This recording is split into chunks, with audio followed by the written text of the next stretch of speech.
Good morning. Radhe Radhe. चलिए शुरू करते हैं। SRE 2400 कौन सा है? Review of historical financial statement.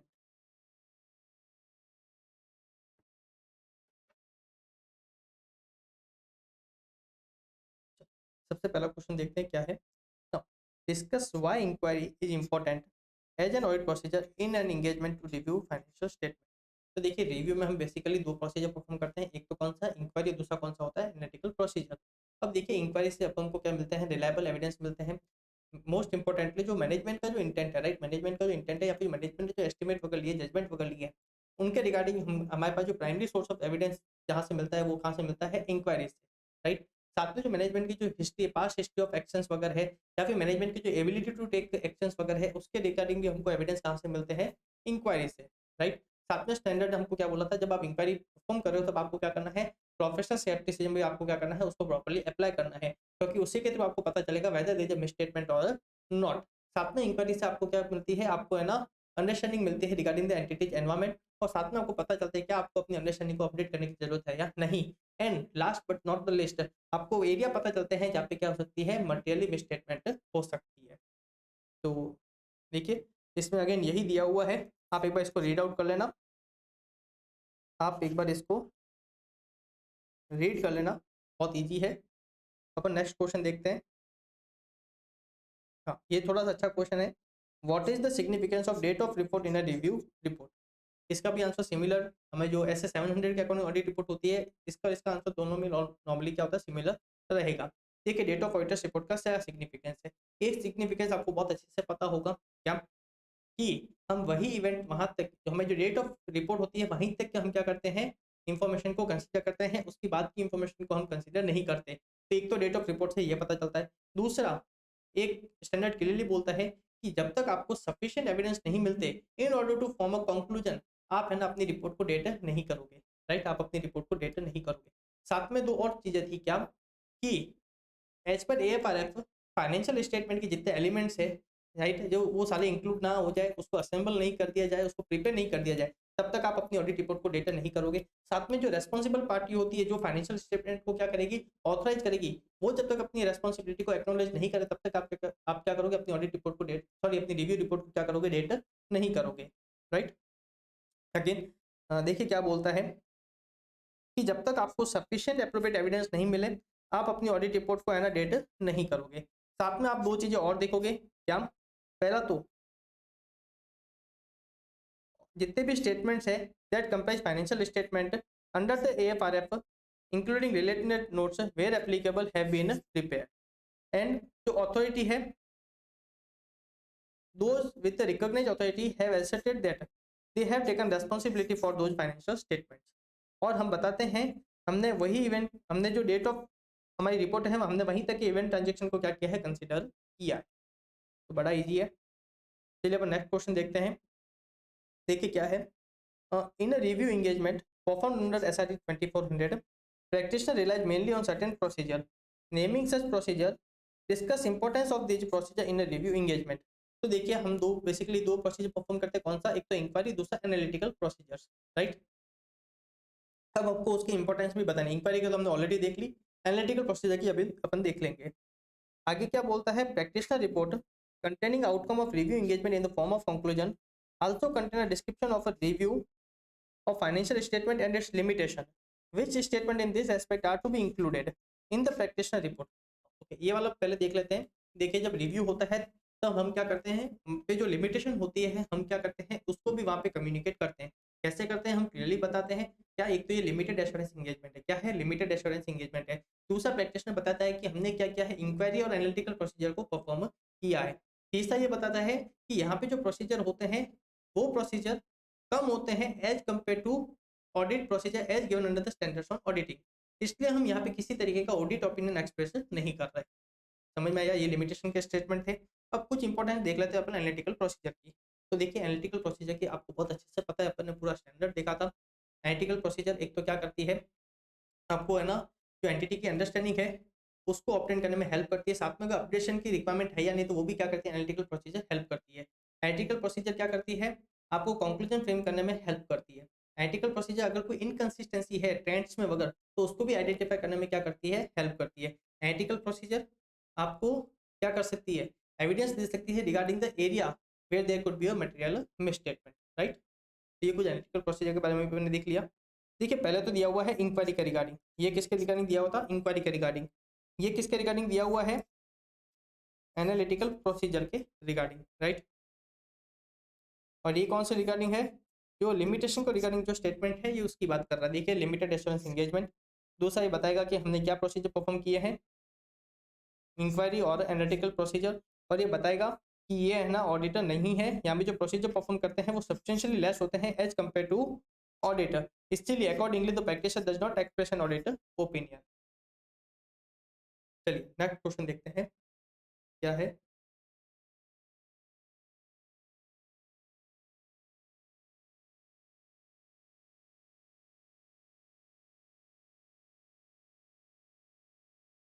अब देखिए नेक्स्ट क्वेश्चन क्या है। एक कंपनी है रोमा लिमिटेड और एक कंपनी है डोरमा लिमिटेड, दोनों के बीच में एक क्या हुआ है, कॉन्ट्रैक्ट हुआ है।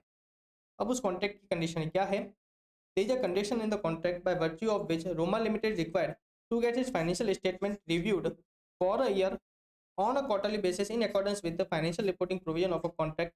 Can Roma Limited get its financial statement reviewed from a professional accountant in practice? Okay. देखिए एक फाइनेंशियल स्टेटमेंट है वो स्पेशल पर्पस फ्रेमवर्क के अकॉर्डिंग बने, क्या है, स्पेशल पर्पस फ्रेमवर्क के अकॉर्डिंग बने हैं।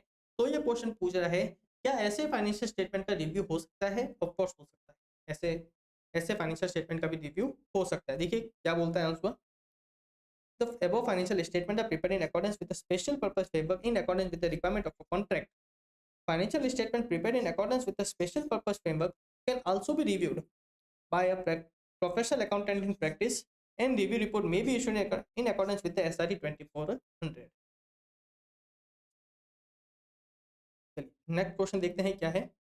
देखिए you are conducting a review of a financial statement of a company, it is gathered upon inquiry that there is a possibility of a material misstatement in financial statement.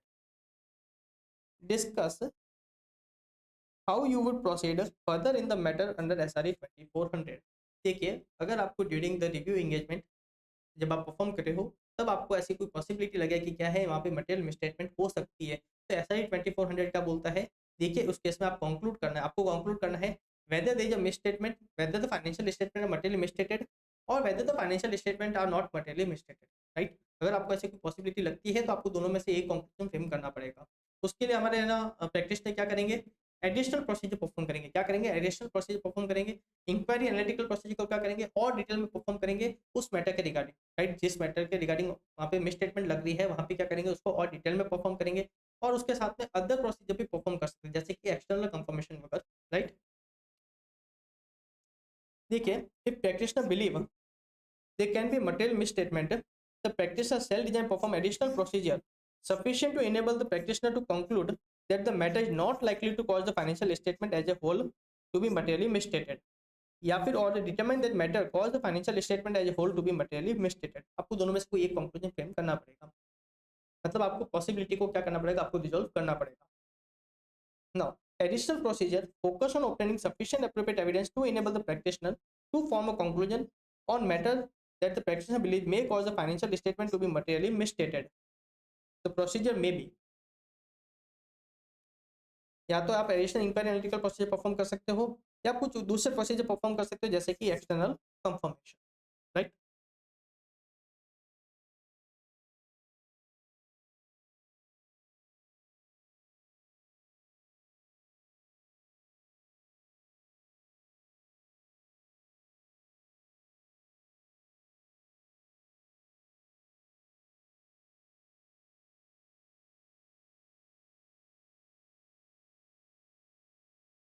चलिए आज का ये अपना last standard रहने वाला है, hopefully we अब आज अपन ये कंप्लीट कर पाएंगे। छोटा सा है, कौन सा है, SRE 2410, कौन सा है, SRE 2410 किसकी बात करता है, इंट्रीम फाइनेंशियल इंफॉर्मेशन की, किसकी बात करता है, इंट्रीम फाइनेंशियल इंफॉर्मेशन की। चलिए पहला क्वेश्चन देखते हैं। देखिए CA Aditya Jain is a auditor of a listed company He is also required to carry out a quarterly review of a financial statement of a company in terms of regulatory requirements. He is already well versed with the business of the company and has a deep understanding of the company. Discuss any 5 procedures by which he can update his understanding of company for carrying out a quarterly review. Okay वो किस तरीके से अपनी understanding को update कर सकता है। तो चलिए इसको थोड़ा सा लास्ट से शुरू करते हैं। इसको थोड़ा सा लास्ट से शुरू करते हैं क्योंकि अपन को कोई 5 प्रोसीजर बताने हैं। तो देखिए सबसे पहले बेसिक प्रोसेस से चलते हैं। मैनेजमेंट ने इसके रिगार्डिंग इंटरनल कंट्रोल लगाए होंगे in relation to preparation of interim financial information. तो सबसे पहले क्या करेगा, सॉरी हमारा जो रिव्यूअर है प्रैक्टिशनर वो क्या करेगा, उसकी अंडरस्टैंडिंग लेंगे और अगर उसमें कोई चेंजेस है जो इसको इफेक्ट कर सकता है तो क्या पूछेगा प्रैक्टिशनर, उसके बारे में मैनेजमेंट से इंक्वायरी करेगा, राइट। दूसरा मैनेजमेंट ने रिस्क असेसमेंट प्रोसेस भी है ना इंप्लीमेंट किया होगा in order to prepare interim financial information free from misstatement, right. तो मैनेजमेंट ने कुछ रिस्क असेसमेंट है ना प्रोसेस भी बनाया होगा प्रोसीजर, तो भी हमारे जो प्रैक्टिशनर है उसके रिगार्डिंग क्या करेंगे, मैनेजमेंट से इंक्वायरी वगैरह करेंगे। थर्ड चीज, अगर मैनेजमेंट को कोई ऐसी मिसस्टेटमेंट एरर या फ्रॉड नोटिस हुई है तो है ना हमारे जो प्रैक्टिशनर है उसके रिगार्डिंग भी इंक्वायरी करेंगे। बात समझ में आ रही है। फिर जो मैनेजमेंट ने मान लीजिए कोई है ना बिजनेस वगैरह बढ़ाया है, कोई एक्टिविटी वगैरह बढ़ाई है जिसका इंटरिम फाइनेंशियल इन्फॉर्मेशन पे इफेक्ट हो सकता है, तो क्या करेंगे हमारे प्रैक्टिशनर उसके रिगार्डिंग भी मैनेजमेंट से इंक्वायरी करेंगे। अब इंटरिम फाइनेंशियल इन्फॉर्मेशन को बनाने का प्रोसेस भी होगा, इंटरिम फाइनेंशियल रिपोर्टिंग प्रोसेस होगा जो जिसके थ्रू है ना वो इसको बनाते होंगे इंटरिम फाइनेंशियल इन्फॉर्मेशन को। तो जो प्रोसेस है हमारे जो प्रैक्टिशनर क्या है उसके रिगार्डिंग भी इंक्वायरी करेंगे and also regarding the completeness of the accounting records वगैरह ये बराबर। ये तक तो कुछ कुछ 5-6 बेसिक प्रोसीजर्स। अब हमने एज ये तो ऑडिटर है कंपनी के, तो इन्होंने जो ऑडिट प्रोसीजर परफॉर्म किए होंगे वहां से जो एविडेंस मिले हैं उसके थ्रू भी हम हमारी क्या करेंगे अंडरस्टैंडिंग को अपडेट करेंगे बराबर। मान लीजिए कोई लेटेस्ट या कंपेरेबल इंटरिम फाइनेंशियल इन्फॉर्मेशन बने हैं तो हमारे प्रैक्टिस क्या करेंगे उसको भी रीड करेंगे। साथ में हम डॉक्यूमेंट्स वगैरह को भी क्या कर सकते हैं, रेफर कर सकते हैं, उसको भी हम रीड वगैरह करेंगे। मान लीजिए कोई है ना करेक्टेड मिस स्टेटमेंट है तो हम उसके थ्रू भी हम क्या करेंगे अपनी अंडरस्टैंडिंग को अपडेट करेंगे। या फिर मान लीजिए कोई अनकरेक्टेड मिस स्टेटमेंट है, हो सकता है वो इमटेरियल हो, राइट, तो हम उसके नेचर के बेसिस थ्रू भी हम क्या करेंगे हमारी अंडरस्टैंडिंग को अपडेट करेंगे बराबर। तो मैंने कुछ प्रोसीजर आपको पता है और भी बहुत सारे प्रोसीजर्स हो सकते हैं, आप सारी रीड कर लेना। तो अगर आपको याद करनी है तो लास्ट की जो 6-7 पॉइंट है ना इसको आप अच्छे से कंसिडर करना क्योंकि ये सब एक लिंक में चलते हैं। देखिए क्या है,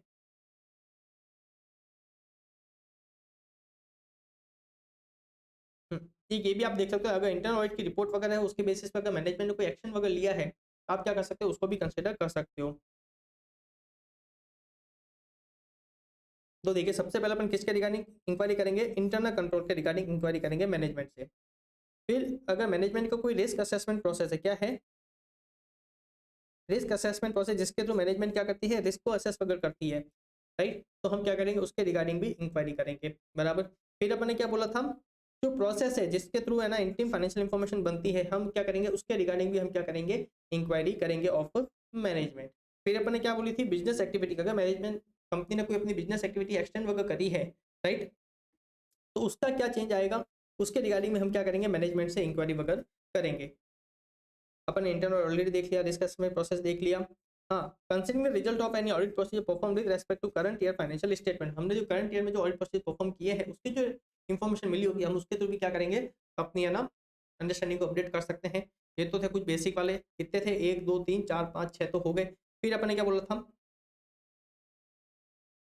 आप डॉक्यूमेंट्स वगैरह रीड करके भी आपको है ना आप अपनी अपडेट कर सकते हो। फिर अपन ने बोला था अगर कोई comparable reading the most recent annual and comparable prior period interim financial information बराबर। फिर अपन एक मिस स्टेटमेंट वाला पॉइंट भी देखा था, तो अपन ऑलरेडी कितने पॉइंट देख लेते हैं ऑलमोस्ट 1 2 3 और 6 9 बराबर। तो ये मैंने कुछ इजी पॉइंट्स बताए थे जिसको आप इजीली आप है ना लिख सकते हो। चलिए नेक्स्ट क्वेश्चन देखते हैं क्या है। देखिए आपको NE5 लिखना है, कौन से लिखना है NE5 लिखना है। अब देखिए क्या हुआ है, during review of a quarterly results of a company of which you are auditor, it is gathered on inquiry made that there has been a major fire in the fabric processing plant of the company during the quarter. It has resulted in massive disruption in operation of the company. What still machinery and inventory of plant were uninsured due to carelessness of the concerned staff leading to substantial loss. the matter has been disclosed in interim financial information appropriately.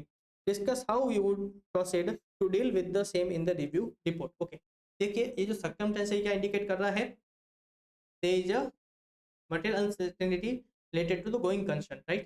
एक क्या है, material uncertainty है। अब question क्या बोल रहा है कि मैनेजमेंट ने इंटरिम फाइनेंशियल इंफॉर्मेशन में इसको एडिक्वेटली डिस्क्लोज किया है, तो उस केस में हमारे प्रैक्टिशनर क्या करेंगे, हम एम्फेसिस ऑफ मैटर पैराग्राफ में क्या करेंगे, इसको रिपोर्ट करेंगे।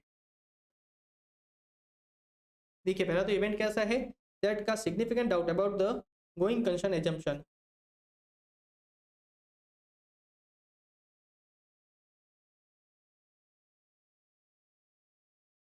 तो क्या है, as a result of inquiry or other review procedure, material uncertainty relating to an event or condition comes to auditor's attention that make a significant doubt on entity's ability to continue the going concern and adequate disclosure made in the interim financial information, the auditor modifies review report by adding an emphasis of a matter paragraph. Therefore, emphasis of matter paragraph should be added in the review report, right? Next question देखते हैं क्या है। देखिए एक हमारी CA सीरत है जो क्या कर रही है, कंडक्ट कर रही है review of a quarterly financial information of a company of which she is also auditor. She believes that it is necessary to make a material adjustment to the quarterly financial information for it to be prepared in all material aspect in accordance with the AFRF. She has communicated the matter to CFO and audit committee. However, no response was received even after waiting for a reasonable time. What are the options available to her? इस case में हमारे उसके पास क्या क्या options है, या तो वो अपनी रिपोर्ट को मॉडिफाई कर सकती है, या फिर वो रिव्यू जो एंगेजमेंट है उससे विड्रॉ कर सकती है, और एक और ऑप्शन है अगर उसको लगता है सही तो देखेगी क्या मुझे जो मेरा ऑडिट एंगेजमेंट है क्या मुझे वहां से भी है ना विड्रॉ करने की जरूरत है या नहीं। देखिए क्या क्या ऑप्शंस है, आप अपनी रिपोर्ट को मॉडिफाई कर सकते हो, या फिर possibility of withdrawing from the review engagement and possibility of resigning from the appointment to audit the annual financial statement, right? Next question देखते हो गए, पूरा हो गया है। चलिए आज का लास्ट क्वेश्चन रहने वाला है, चलिए फटाफट देखते हैं क्या है। हमारे एक सीए पंकज चतुर्वेदी है, उन्होंने has issued a review report dated 28/7/2022 for financial results of a company for quarter ended 36/22. Now describe his responsibility, if any, for events occurring from 1/7/22 till date of a review report in accordance with SRE 2410. या similar to 560 है, वो क्या करेगा, simple सा inquiry करेगा कि ऐसे कोई इवेंट से ट्रांजेक्शन हुए हैं, राइट। 1/7/22 से लेके 28/7/22 तो ऐसे कोई इवेंट से ट्रांजेक्शन हुए हैं जिसका जो पिछला जो क्वार्टर है वहाँ पे उसका एडजस्टमेंट या फिर डिस्क्लोजर देने की जरूरत है, ऐसा कोई इवेंट हुआ है या नहीं हुआ है। देखिए तो auditor should inquire whether management has identified all event up to the date of review report that may require adjustment or disclosure in the interim financial information, right? चलिए इसी के साथ अपना पूरा होता है, चॉइस वाली सीरीज भी अपन ने पूरी कर दी है। चलिए राधे राधे।